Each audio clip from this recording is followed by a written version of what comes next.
Peter Aylward is the president of the Space Association of Australia, Inc., and he joins you on the program this morning. Peter, thank you for flying in. Lovely to be here, Libby. Thanks for letting me in. Oh, no, I'm happy for you to come from your intergalactic galaxies and join us. You do fly for a living, right? I do fly for a living. Unfortunately, it's in the atmosphere. I'm a flight attendant, yeah. Love to get up there above the atmosphere, but it's a bit expensive and pretty hard to do. You wanted to fly. I wanted to fly, yeah. Fantastic, yeah. And so you fly for a living, but you want to go higher. I want to go higher, yes. That would be wonderful. And get in the weightless environment. Apparently it's supposed to be incredible. What started this obsession with flight? I guess it started with this obsession with space, to be honest. I was on holiday in Adelaide in 1968 with my family, and people may or may not know, but that was when, in Christmas time, 68, was when Apollo 8 went around the moon. And I was in this campground in Adelaide, and this TV was on in one of the tents. Not many people had TVs. Not many people had TVs when they went camping. But I just caught this image and sounds of these people floating in space. And that was it. They let me into the tent, and I spent the rest of the holidays in their tent watching man in orbit around the moon. And it was just, and for that moment on, I was just a space enthusiast. And so how do you follow that? How does that work as a child? Like, what do you look for? What do you do? I guess when Apollo 11, when they landed on the moon, you must have been beside yourself. Oh, I was. I was pretty young when that was all happening. Of course, there was no internet. There was none of that. You might, you get something, a scare of the newspaper when it came in the mail or the letterbox. I'd be, searching around on the radio, and back then you could, shortwave radio, you could get direct radio feeds from America. It was all very hazy and fuzzy, but you could actually hear what was going on. So you'd use your imagination in most of it, fuzzy pictures in the newspapers, and it was just fascinating to put all those dots together and find out what was going on. Neil Armstrong, was he one of your heroes? He was, yeah. Amazing guy, and obviously the first man to step foot on the moon. Two guys land on the moon. Buzz Aldrin was with him, and actually Neil was asked about that, and he said, well, how do you feel about being the first one to walk on the moon? He said, look, I'm a pilot. Pilots like to fly, and as far as I'm concerned, the landing the vehicle on the moon was the achievement. He said walking down the ladder and putting my foot on the moon was kind of just an afterthought for him. He didn't have a big ego. He wasn't out there to be famous. That was the last thing he wanted to be, actually. He would have preferred to be on a later mission, he said. And, really? Yeah. He said, look, I just happened to be in the line, in the queue, and if everything went well and all the missions were successful, he'd be the commander of that mission that was tasked to land the moon. If there was a problem on one of the early missions, he'd be one of the people doing the pre-landings, and the next mission would be the first. So it just was a random sequence, but he was happy to take it, and the rest is history, I guess. That's a really humble way of looking at it, isn't it? He was an amazing guy. Unlike his co-pilot, Buzz Aldrin, who was a very different character. Well, he's a very different character. He's still with us. He was, particularly his dad was very motivated to have him be the first. And there was a big discussion back then because in the space missions that took place up until that time, the person that did the EVA, the extravehicular activity, was the co-pilot, not the commander, because the commander was in charge of the ship. If something went wrong, he makes all the decisions, etc. And so there was discussion, and whether or not it was Buzz's initiative or some other people, or whether it was planted, saying, well, hang on, the commander should stay with the ship and the co-pilot should go out.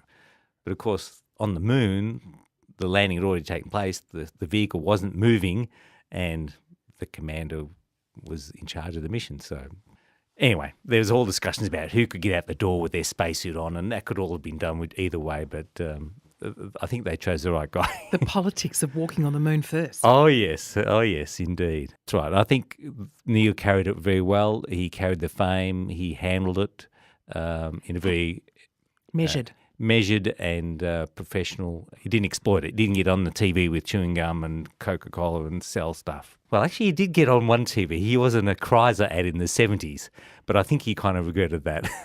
I had not realised that the engineering inside the computer was so rudimentary, that the rockets were such rattly things. When it was put to us that the technology of the computers inside the rockets in 1969 were less than what my washing machine has now, were less than what we have in our mobile phones, and then I saw these blokes sitting in them, going to fly to the moon, it made me think of Orville and Wilbur Wright in just a different fashion. I mean, this was, at the time it was cutting edge, but it wasn't it, was it? Well, at the time it was cutting edge. In fact, the computers on Apollo 11 were 10 years ahead of their time. They were actually having stuff created and designed and made for them that didn't exist in the country. In fact, they bought up all the manufactured chips that were any of the manufacturers around the country were creating to go into providing support for the space program. And not just the spacecraft, but the ground control and the tracking and all that sort of stuff. They all, for the first time, used computers. In fact, the lunar module was the first fly-by-wire vehicle. Now, every jet you fly into Sydney or Los Angeles is fly-by-wire, right? That was the first vehicle to be fly-by-wire, which means the computers were actually taking input from the person flying and running it through computer software to control, in the case of the lunar module, little rocket engines and thrust of the engine to land on the moon. Yeah, it was very lean and very rudimentary by our standards today, but it was extremely efficient because it had to be, but it was extremely reliable too. In fact, one of the people that was the lead software writer was a female, and there's a famous picture of her standing on the program, printed out, and it's higher than her head. Really? Yep, the programming for that, because it all had to be redundant, it had to check itself, and it had to poll different sensors to get a consensus on what was happening with the height and the speed and the orientation and things like that to make the correct decision. And it really was the culmination of technology, imagination, financial capability, national pride, military superiority. And nerves of steel. Well, nerves of steel, and not only for the people in the capsule, the people in the spacecraft, but the people on the ground, the people designing, the people building, the people running it. People were just dedicated to the task, and to be honest, the number of divorces throughout that program, and there was 400,000 people, it's estimated, worked on the Apollo program, mainly in the US, but there's also around the world, and a lot of burnout from that because the people were just staying way longer than they needed. Well, they were supposed to, just to get done because they had that deadline and they wanted to be done by the end of the decade and things like that. So, your guest in the studio is Peter Aylward. He is the president of the Australian Space Association. We met at the premiere of First Man, which is the behind-the-scenes look at what it took to get Neil Armstrong on the moon. And it's got that Hollywood line in there too of his emotional story as to what drove him or what explained his nerves of steel. And I don't want to tell you what the story is because it is actually a fabulous movie. We do know how the story ends, though, don't we? We do know how the story ends. They didn't spend too much time on them getting home, but I would have thought that getting home would have been just as much of an achievement to actually take off from the moon and get home. Well, you know what? The space program and the Apollo program, they built in redundancy on redundancy on redundancy. But what does that mean?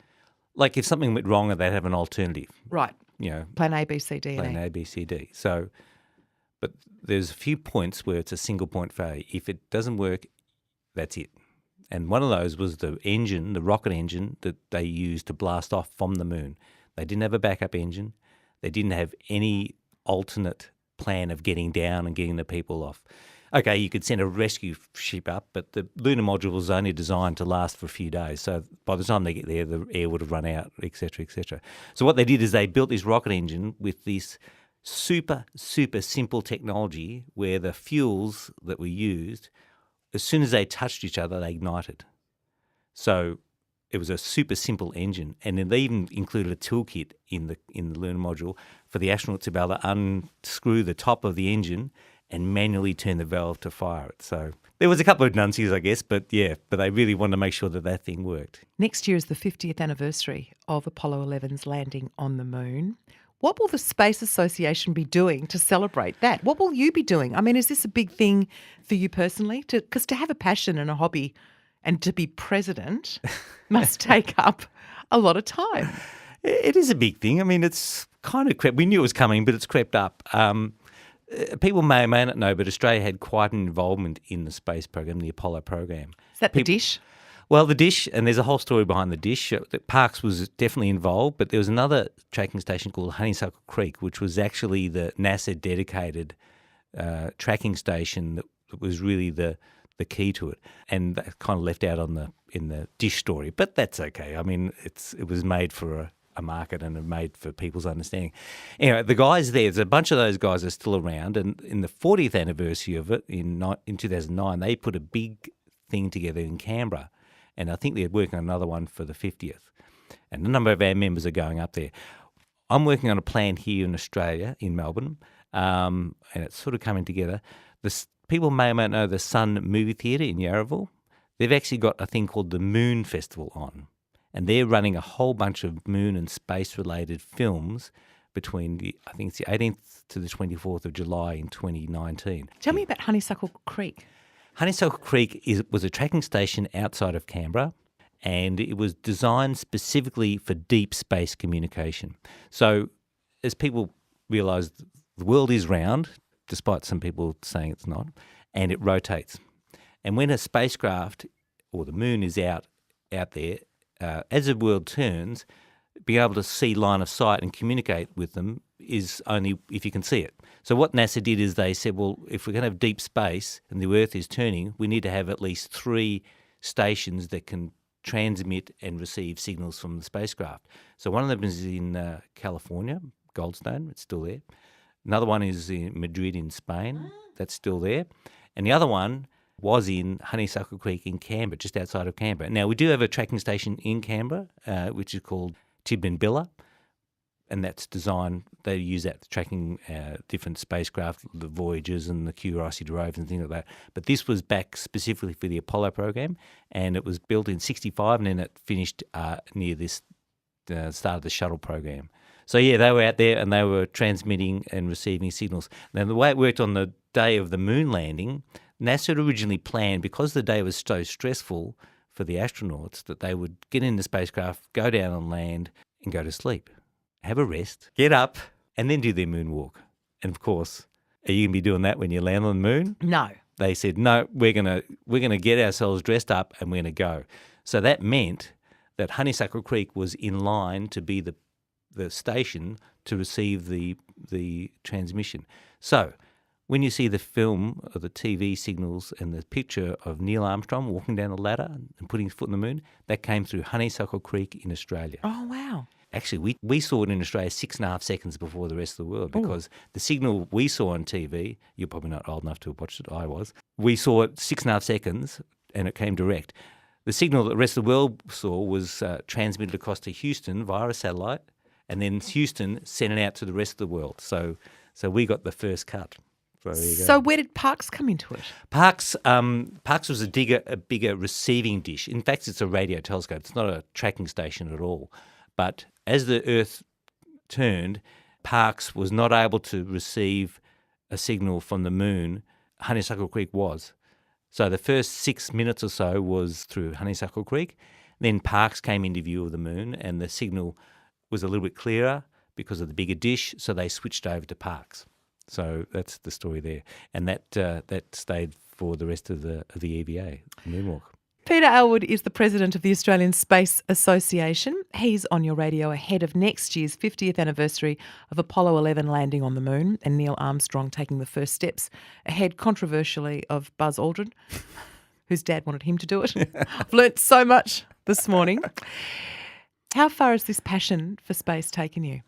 I have been to America several times. I've seen probably 6 space shuttle launches. Yeah, so that's kind of as close as I've got to it. They've all been successful takeoffs, the ones that you've seen? Ones I've seen, yes. I mean, a couple of times I went there and they didn't take off because of the weather or a technical problem, and that's kind of the way the space program works. New Zealand actually have their own space rocket facility. Really? They launched a few rockets, and earlier this year they launched it's a company called Rocket Labs, and they've got their Electron rocket, and they've launched there. They're going to be starting to launch commercial CubeSats, small satellites. Are you familiar with CubeSats? No. CubeSats are a new generation of space platform. It's a 10 by 10 by 10 centimetre cube. And what they've done is they've had an international standardisation, and people are building satellites, CubeSats, and with the electronics like you've got in your mobile phone, you can fit a lot of stuff in them now. I mean, if satellites that used to be the size of this room, 3 metres by 3 metres by 3 metres, Yeah. you can cram them down into these and that's a big thing the space program has brought to the world, miniaturisation. So what you can do is you can have a single CubeSat or multiple CubeSats stacked together, and they can be launched on small rockets, and they can be secondary payloads on big rockets, and they can be tossed out of the spacecraft. They orbit for 3, 4, 6 months, and they can be programmed and set up to do specific things. So this is a whole new generation of space technology, and a number of countries, including Australia, are building CubeSats now. We've already launched several CubeSats. What things do they do? They've launched experiments. They've launched satellites to be able to monitor bushfires, drought conditions, plants and crops and things like that. With these CubeSats, you can program them and launch them so that if there's a disaster in some country, you can actually program a satellite, a CubeSat, to specifically look and focus on that particular problem. So what started out as a space race between America and Russia as to who was the mightiest, who was the strongest, who was the most influential in the world, has actually kind of settled itself into a much more functional and utilitarian. Yes, it's a very commercial area now, and it's one of the growing areas of commercialisation and business development in the world now. And you know, in this studio, we're surrounded by technology that's using space, getting a satellite feed, Yeah. weather, all these things. Everything you touch has got something to do with space in it. It's a really integral part of our society these days. You know, people out there listening to this now, they're teenage kids, people at university, high school, they can now join the Australian Space Agency or be in a business that's helped by the Australian Space Agency. Who knows what they'll be doing in 20, 10, 30 years' time. You know, we might have our own rocket facilities here in Australia. There's a few companies working on that right now in Queensland and up in Northern Territory. And the thing that really I think is the big key of space is, okay, you've got your technology, you've got your information you get, but the thing that I really think is the unmeasurable part is the inspiration, motivation. You talk to a lot of the professors and the scientists working out there right now and ask them where they got motivated. They'll say, oh, when I saw Neil Armstrong walk on the moon or something like this, it just sent them off on a trajectory of learning science. Now, they mightn't end up being astronauts. They might be going off a totally different area, but just that possibility of the future. That and anything's the possible. imagination. Yeah, yeah. That's great. Peter, thank you. My pleasure. Where are you flying next? Tomorrow I end up in Launceston via Brisbane and Sydney.